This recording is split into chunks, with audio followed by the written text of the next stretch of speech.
My name is Stephanie Allen. I was born and raised in a quiet suburb in Oregon. From the outside, my family looked like the picture of middle-class American life. A house with a lavender-filled front yard, a neat white picket fence, and cozy family dinners under warm lighting. But inside, things were far from as pleasant as they appeared. I was the firstborn of my parents, Mark and Linda Allen, both firm believers in modern parenting methods. My father, a software engineer with a passion for math, always dreamed of having a brilliant, exceptional child. My mother, she once told her friends she had read over 40 books on child psychology before I was born. I was brought into this world with high expectations, monitored, measured, and experimented on like a research project. But by the time I turned 3 and still couldn't count to 20 or write my name properly, Mom's disappointment became obvious. "Mark, I don't think she's capable of learning as fast as we hoped," she said, a mix of frustration and caution in her voice. "We need to intervene early so we don't miss the golden stage." My dad just nodded slightly, but I remember how he looked at me that day. Like I was a math problem that yielded the wrong answer, not worth solving any further. When I was 4, my younger sister Claire was born.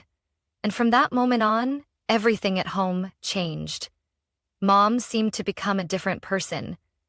Every corner of the house was filled with brain-boosting toys, emotion flashcards, and advanced learning tools you'd only find in elite education centers. I still remember that afternoon. I was quietly building Lego blocks in the corner of the living room when Mom walked by, glanced at me, and sighed. "Claire is only 7 months old and already responding to 3-step sequences. Never mind, keep playing." Claire had a musical high chair, imported fabric books from Sweden, and a private Montessori tutor before she turned 2. And me? I had pre-printed workbooks, a stubby pencil, and daily reminders that I needed to try harder if I wanted to achieve anything. When I was 8, I won 2nd place in the school-wide art competition. I brought my painting home, bursting with excitement. Mom glanced at it and said, Well, Claire read an entire short story in English today." Dad didn't say anything. He was busy installing a logic puzzle board for Claire downstairs. I learned not to expect anything.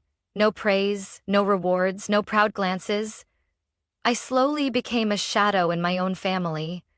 Present, but never really seen. The breaking point came in the fall of the year I turned 12. I had always had my own room.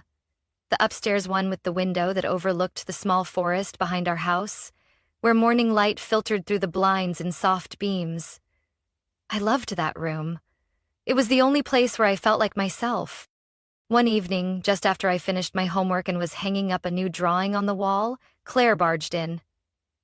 "Mom says I'm moving up here. This room's bigger, and I need space for my new study corner." I looked at her, thinking it was a joke.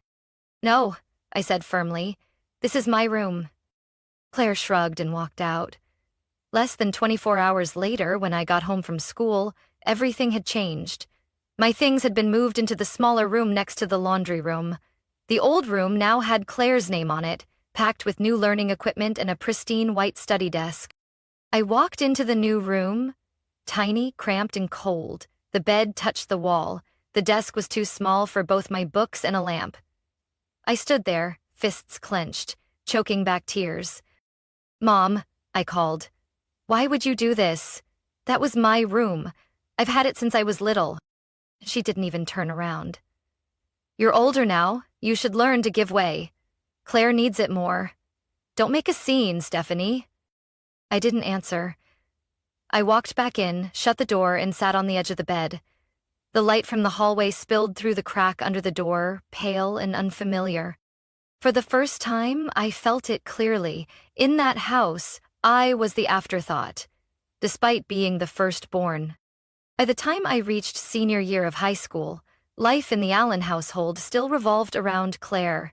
She was now a top student at a prestigious private high school, chauffeured in a brand new SUV with a private tutor visiting twice a week.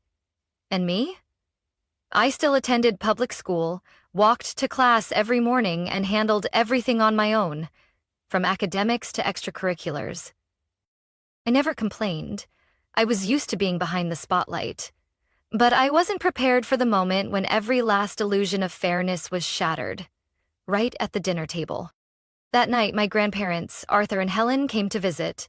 They were the only ones in the family who ever made me feel seen, heard. We were eating Mom's lasagna, and Claire was going on and on about her summer program plans at Stanford.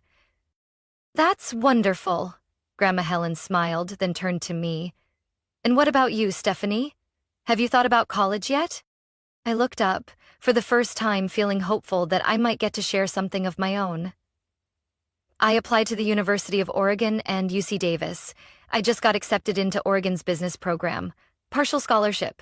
If I get more financial aid, then—" I didn't even finish before Mom set down her fork and knife. The sound echoed sharply. "Stephanie," she said, her voice tight, "your father and I have talked. We can't provide more help with your tuition this year." I blinked. "What?" Dad jumped in, as if rehearsed. "We need to prioritize Claire. She's been invited to an Ivy League prep program. It's a rare opportunity." My heart sank. "So, all the college savings you said were for both of us are going to Claire?" Mom sighed like she was stating the obvious. "Claire has real potential. You, Stephanie, might want to consider starting at community college and transferring, or taking time to work isn't a bad option either." "Not a bad option?" It took me a moment to realize they were completely cutting me off. The room went silent. No one spoke, except for the quiet clink of Grandma Helen's spoon against her plate. "Linda," she said, her voice low but firm. "Both girls are my granddaughters. I can't sit here and watch one be cast aside." Mom pursed her lips. "Mom, this isn't—" "Yes, it is," Grandpa Arthur interrupted. "It absolutely is our business." That night, as I was clearing dishes in the kitchen, Grandma Helen came over, gently placing a hand on my shoulder. "You don't have to carry this burden anymore," she said. "We'll pay for your college tuition. All of it. No loans needed." I turned, eyes red. "But that's too much money." "It's not too much when it's an investment in someone who tries," she smiled gently. "You don't need favoritism to shine, Stephanie. You've already done it on your own." That fall, I moved into the dorms at the University of Oregon. The day I left home, Mom gave me a half-hearted hug at the door and said, "Be frugal, and don't expect anything from us." Claire didn't even look up from her phone. I stepped out of that house, dragging my suitcase across the front yard path, feeling like I had just opened a new door. One without condescending stares or bitter comparison. College was a different world. There, I wasn't the average kid, no longer the shadow behind a self-proclaimed genius. I was Stephanie Allen, a business student with a sharp mind and an unbreakable spirit. Professors praised my strategic thinking. Friends came to me for help with assignments, and every weekend night I called my grandparents to tell them about every small step forward I made. My parents didn't call. They didn't check in either. And strangely, I wasn't upset. I didn't need it anymore. I had stopped seeking validation from a place where it was never freely given. What I had now was real value, one that came from within.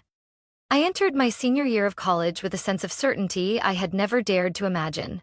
Thanks to late-night study sessions in the library, part-time shifts at a small downtown cafe where I learned how customers really think, and hours spent devouring every investment model I could find online, I started to get noticed. One of my finance professors, Dr. Elgin, referred me to a competitive summer internship at a well-known investment firm in Seattle, Bradley and Lane Capital. I still remember the first interview. Glass conference room, gleaming oak table, and 3 managers sitting across from me, each holding my resume.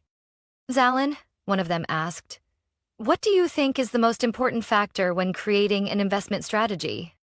I replied, "Understanding, not just the data, but the psychology behind it." They glanced at each other and nodded. I got the offer. And from that summer on, everything changed.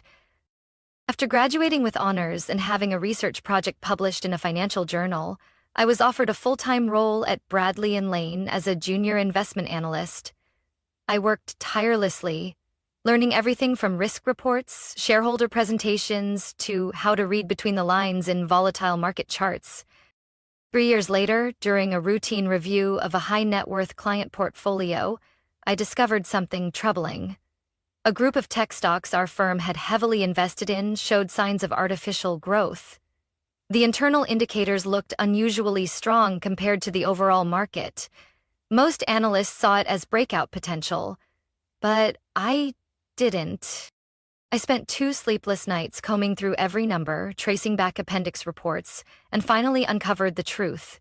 Those companies were inflating revenue through internal transactions, essentially buying their own products to fabricate sales.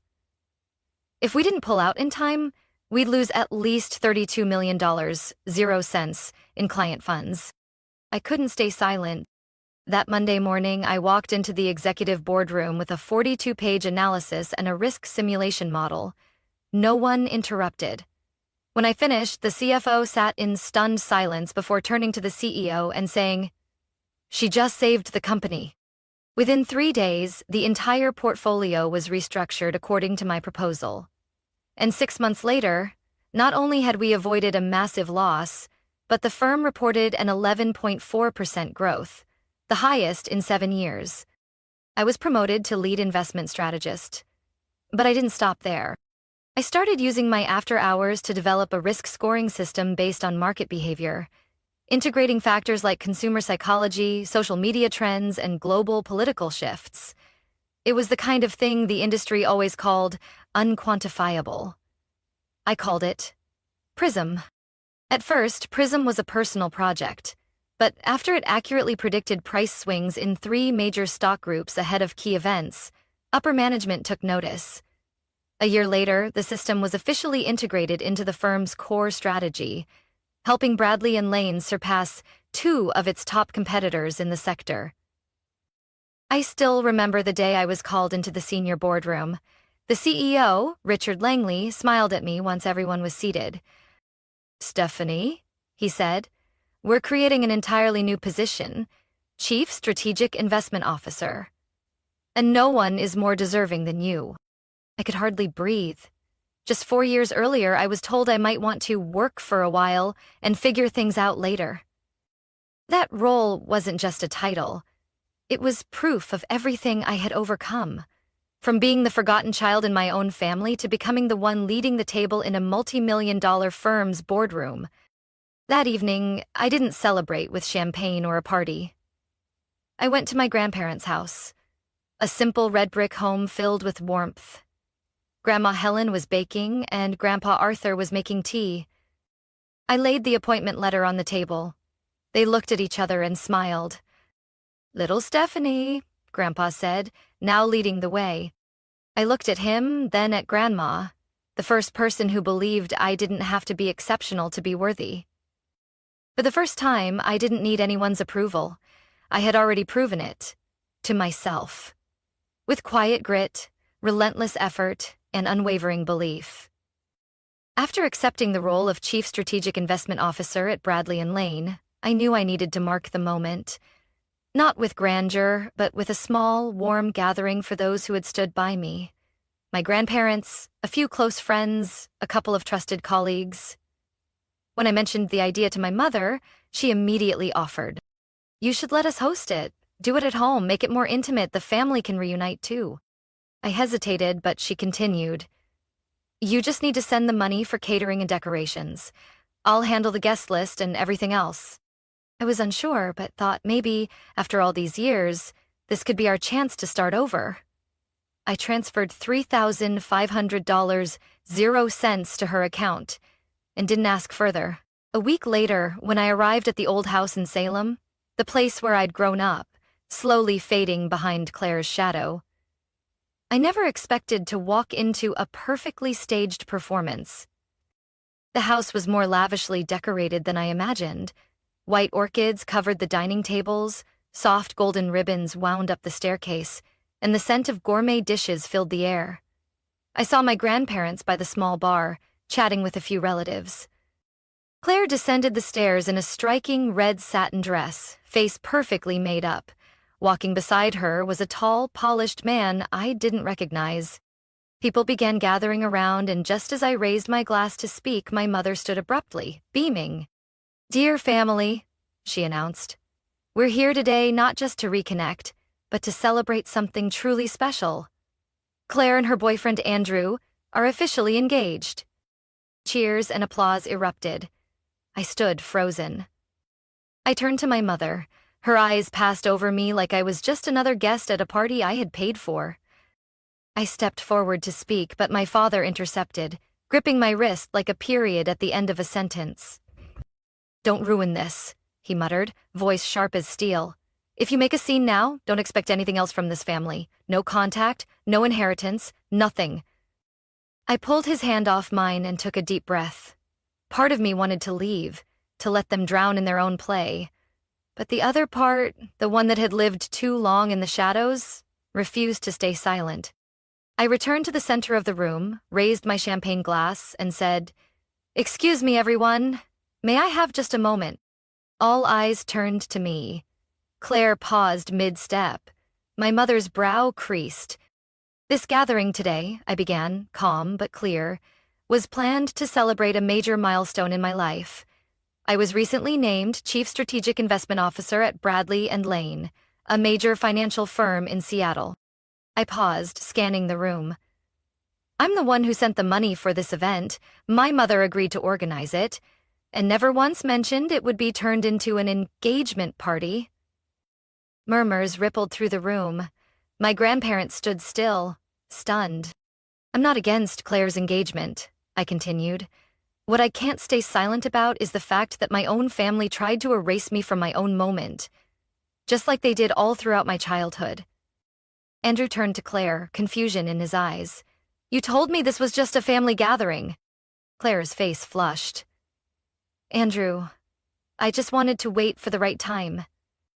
"By using your sister's money to stage your big reveal?" he cut in, voice lowering. "I came here expecting to feel welcomed, not to watch someone be pushed out of their own moment."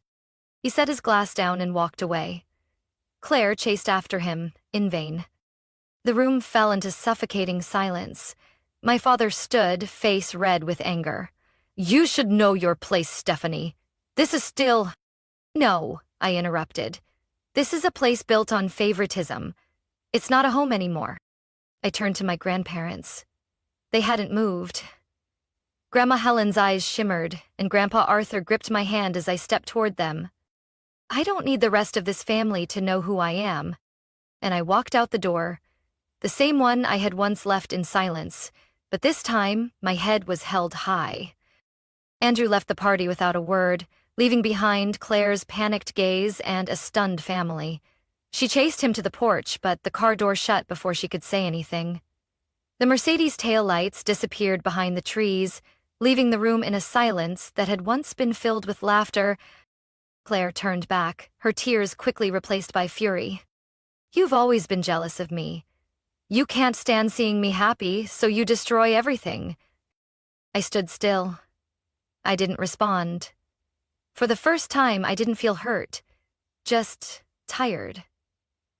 Of the same tired blame, played like a broken record. "Claire," Grandma Helen said, voice calm but sharp, "you made your choices. Don't dump the consequences on your sister." My mother rushed forward, face pale with rage and embarrassment. "Stephanie, who do you think you are to humiliate your sister in front of our family?" "I don't need to think," I replied quietly. "I just told the truth. And I've stayed quiet long enough." My father grabbed my mother's hand, trying to hold her back, but his eyes were blazing. "If you walk out of here today," he said, his voice ice cold, "you're no longer part of this family. Don't expect an inheritance. Don't expect to ever call us again. As far as we're concerned, you never existed." I was about to speak when Grandpa Arthur, who had silently observed the entire evening, suddenly stepped forward, his voice ringing out like a bronze bell in the quiet room. "David, if you're going to cut Stephanie out of this family, then it's time we clarify a few things." Grandma Helen took his hand and stepped forward with him. My mother looked at them, as if sensing something was coming. "We updated our will 3 months ago," she said calmly. "The entire estate, the house, the savings, the investment shares, it's all going to Stephanie." My mother let out a shocked gasp. "What?" "We've seen enough," Grandpa Arthur said. "Enough to know who lives by their values and who lives off of being coddled." "Claire is my biological daughter," my mother nearly screamed. "Why her?" "Because she's the only one in this family who never demanded anything, never complained, and never stepped on others to lift herself up," Grandma Helen replied, her voice trembling slightly but her eyes steady. "We don't reward favoritism or deceit." Claire burst into tears, her pride unraveling. She ran up the stairs, her red dress flaring like a bleeding stroke on a collapsing painting. My mother stood in the middle of the room, lips trembling. My father turned away, silent. I clutched my purse, looking at my grandparents, heart swelling. I never asked for this. I don't need the inheritance." "We know," Grandpa Arthur said, smiling. "And that's exactly why you deserve it more than anyone." I looked around the house, once a wound, now a stage for truth to come to light. One by one, the relatives rose from their seats, avoiding my gaze as if they had just awakened from a misguided dream. No one stopped me as I turned to leave. I stepped outside, the spring night breeze brushing my cheek, carrying the familiar scent of apple blossoms from the backyard. I heard the door shut behind me. This time, it wasn't a door slamming shut. It was a final chapter, closing on years of endurance. On the drive back to my grandparents' home, Grandma Helen reached over and gently took my hand. "You don't have to fight to prove yourself anymore, Stephanie," she said. "Now you get to just be." I looked at her, eyes stinging. I had never felt so at peace. Not because of the money, not because of recognition, but because, for the first time, I had chosen myself over chasing approval from people who never truly wanted to see me. 3 years have passed since that night, the night I walked out of my parents' house for the last time, carrying the truth, the pain, and the strength I never knew I had. I never looked back, and never felt the need to. During those 3 years, I poured my heart into my work at Bradley and Lane. Every early morning before sunrise, every quiet night on the 19th floor. There I was, refining strategy, tweaking the Prism algorithm, listening to the market, and leading my team through moments that once felt impossible. When the current CEO, Richard Langley, announced his retirement, no one expected him to choose me as his successor. But to me, it wasn't luck. It was the result of every effort, every sleepless night, and every hard decision I had ever made. On the day I was officially appointed CEO of Bradley and Lane Capital, I was 30 years old, the youngest female CEO in the firm's 60-plus-year history. The announcement took place in the main hall, camera lights flashing, every seat filled with shareholders. I stood on that stage, not to impress, but to represent a new generation, one that doesn't have to be born into glory to create its own. After the speech, I took out my phone and called my grandparents. "I did it," I whispered, voice thick with emotion. Grandpa Arthur laughed on the other end, and Grandma Helen repeated the words I'll never forget. "You've always been worthy, Stephanie, from day one." Meanwhile, 40 miles away, in the town of Salem where I grew up, things hadn't changed much. Claire was now 27. She no longer wore the engagement ring, nor held a steady job. After Andrew walked away that night, her life spiraled through one failed attempt after another. She dropped a fashion course, saying it was too much pressure, tried being a content creator but quit because no one gets my style, and eventually moved back in with our parents. Into the same room she once took from me. I haven't spoken to my parents since that night. Sometimes my grandparents mention that they've asked about me through mutual friends, but I don't care anymore. I've learned that not every relationship is meant to be kept, especially when it's built on denial and selfishness. Every Sunday afternoon, I visit my grandparents for dinner. We toast bread, flip through old photo albums I once thought were buried forever. Grandma Helen still tells little stories from my childhood, and Grandpa Arthur pretends not to remember them, just so I have to retell every detail. One time, I asked them if they ever regretted leaving everything to me. "We didn't leave it because of what it was worth," Grandma said. "We left it to the one who understood the value of choice, the one who chose integrity over convenience, silence when it mattered, and voice when it counted." I smiled, because I knew that was the greatest inheritance they gave me. Not assets, but faith. One spring afternoon, as I was leaving the office after a global strategy meeting, I saw someone waiting in the main lobby. I squinted, then realized it was Claire. She looked thinner, her gaze uncertain, but still wore her signature look. Designer coat and polished heels. "I'm not here to apologize," Claire said immediately, like a shield. I just want to know how you're doing so well, without anyone lifting you up." I looked at her, not angry, not pitying, because I once had nothing, Claire.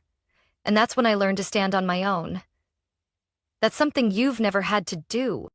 Claire stared at me for a long moment.